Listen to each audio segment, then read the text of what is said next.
Fala galera, belezinha? Como estamos? Tudo tranquilo? Seguinte, essa é mais uma aula do canal 10 de História. Se você ainda não se inscreveu, aproveita e se inscreve para ficar ligado nas próximas aulas, beleza? O assunto hoje é Era Vargas. Na verdade, é a continuação dessa aula que está aqui em cima, olha só. Você sabe que a gente já tem no canal outras duas aulas que falam do governo provisório, do período constitucional e também do início do Estado Novo. Então clica aqui nesse card para você poder estudar por aquelas aulas também. Fechado? Até para entender melhor, né, na sequência que a gente vem, tá certo? Então vamos lá. Olha essa linha do tempo aqui. Veja só. Percebe que a Era Vargas começa com a Revolução ou com o golpe de 1930 e termina em 1945, com o afastamento de Vargas do poder. Nessa aula a gente vai falar justamente do fim do Estado Novo. Para nos ajudar com isso, veja essa charge. Ela nos ajuda a entender as diferentes facetas, né, de Vargas ao longo do tempo. Veja que o chargista retratou Vargas com os símbolos clássicos do Hitler. Percebeu? Olha lá, o cabelinho de lado e o tradicional bigodinho. Tá vendo? E por que ele fez isso? Ora, porque o Brasil tinha inúmeras características que nos permitem aproximar o nosso governo de um governo fascista. O controle dos meios de comunicação através do DIP, por exemplo, que também se ocupava em construir uma imagem, né, positiva do Vargas, né, o bom velhinho, nas cartilhas escolares, né, nas mobilizações dos trabalhadores e parará, não é isso? Além do DIP, a ditadura, o corporativismo, enfim, tínhamos muitas coisas em comum com o fascismo. Por isso, o chargista coloca o Führer Getúlio von Vargas, né? Acontece que o Getúlio decidiu explorar as rivalidades entre os aliados, ou seja, Estados Unidos, França, Inglaterra, né, e União Soviética, e a rivalidade desses países com a Alemanha, a Itália e o Japão.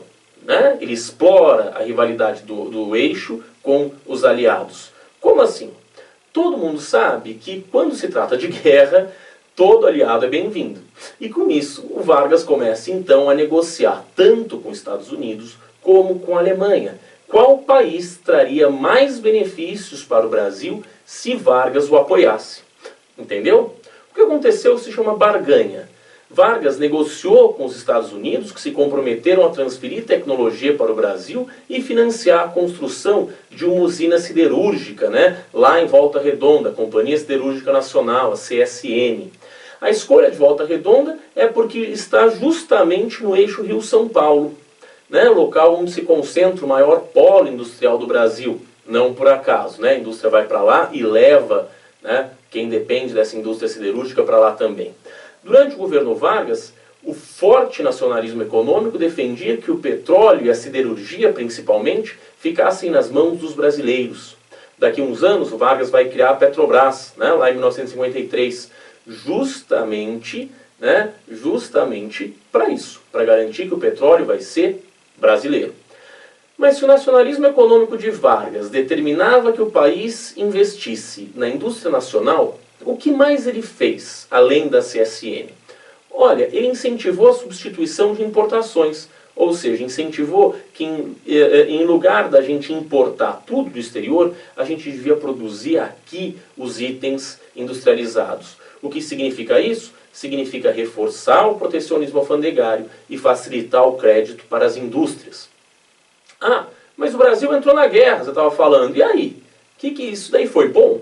Olha, a participação do Brasil na Segunda Guerra Mundial foi com os chamados pracinhas da FEB, a Força Expedicionária Brasileira, que lutou lá no sul da Itália, e teve uma atuação elogiada por todos os exércitos aliados. A gente participa também com a FAB, né, recém-criada Força Aérea Brasileira, né, que foi criada com a ajuda dos Estados Unidos, que montaram essa Força Aérea, financiaram a CSN, mas também ganharam o direito de explorar por um tempo uma base no Nordeste brasileiro, para ficar mais fácil de atacar a África e a Europa. A FAB fez a Operação Sentapua, que também foi elogiada pelas forças aéreas dos aliados. Um número relativamente pequeno de brasileiros morreu na guerra, e claro que toda morte é uma tragédia. Mas dos quase 25 mil pracinhas enviados, apenas 454 foram mortos em combate.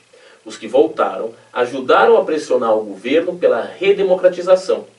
Eles chegaram aqui e encontraram os partidos novos, né? Porque Vargas criou alguns partidos, permitiu que se criassem partidos no Brasil, os partidos que estavam fechados desde a Constituição de 1937. Eles encontraram aqui, os pracinhas encontraram aqui o PTB, o UDN, o PSD, o Partido Comunista, né, em vias de ser criado de novo. E eles reconheceram que isso era um passo importante no sentido da redemocratização. Tudo bem? A gente vai falar dos partidos mais para frente, mas é preciso que a gente perceba que o Vargas já estava num processo de redemocratização do país.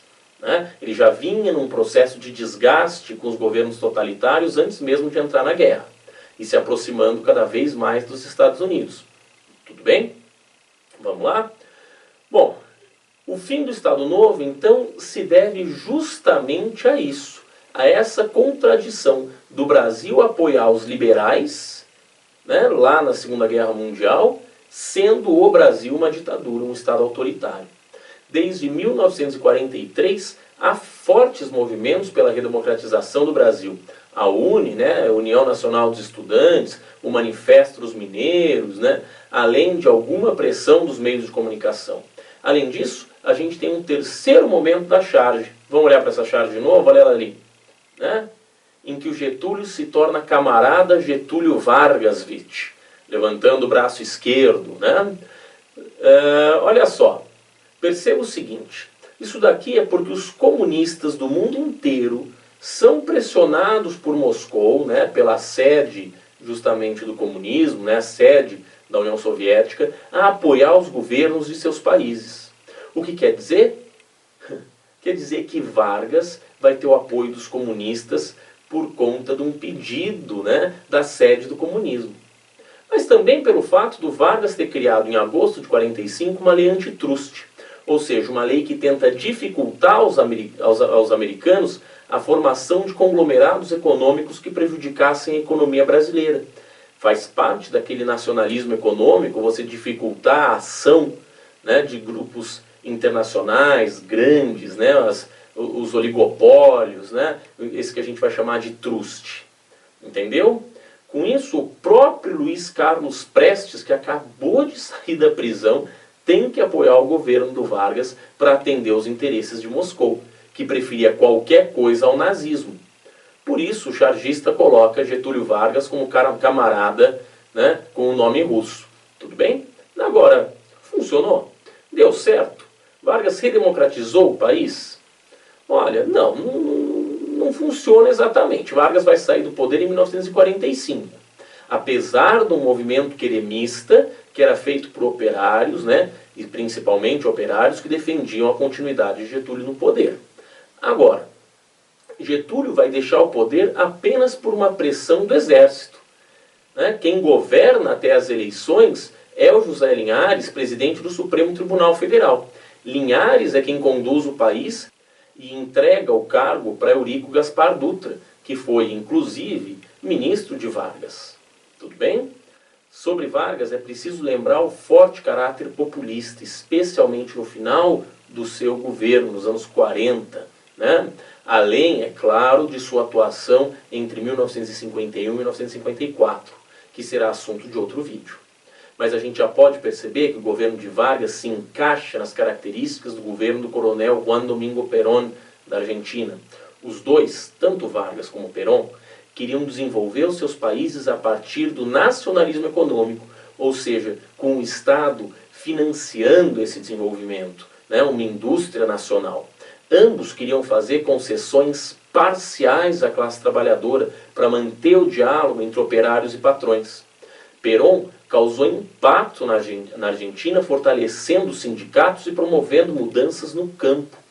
Apesar de Vargas não mover tais mudanças, né, quer dizer, Vargas não vai mexer no campo como poderia, o Brasil continua tendo, né, relações trabalhistas no campo super atrasada, super arcaica. O medo que os americanos e a elite brasileira tinham, né, de que Vargas mexesse nessas relações ou que o Vargas fizesse uso desse populismo, né, o uso dessa massa de trabalhadores para permanecer no poder, foi o que fez, né, justamente a elite junto com os Estados Unidos, especialmente a elite brasileira, junto com o exército brasileiro, depor o presidente Getúlio Vargas e evitar que, assim como Perón, que chegou a ser preso e depois foi eleito presidente, Vargas tivesse o amplo apoio popular e se perpetuasse no poder. Tudo bem? Camarada interessante esse Getúlio von Vargas Witt, né? Ou o cidadão Getúlio von Vargas Witt, né? Para misturar um pouco de tudo que ele tinha, né? Para falar o nome inteiro dele, né? Segundo esse chargista que o retratou aí. Beleza? Agora a gente vai fazer uma questãozinha. Vamos ver de que maneira isso pode ser cobrado de você. Vamos lá? Pausa o vídeo para ler a questão, porque eu vou dar a resposta em seguida. Ok? Beleza. Vai lá. A gente fica com a letra D, não é isso? Vargas vai usar os meios de comunicação, em especial o rádio, com a Hora do Brasil, para se apresentar como um conciliador, um defensor do povo, um promotor da justiça social. Belezinha? Acertou a questão? Se quiser mais questões, pega lá no site 10dehistoria.com. Beleza? Bom, a gente se vê na próxima. Abraço. Até mais.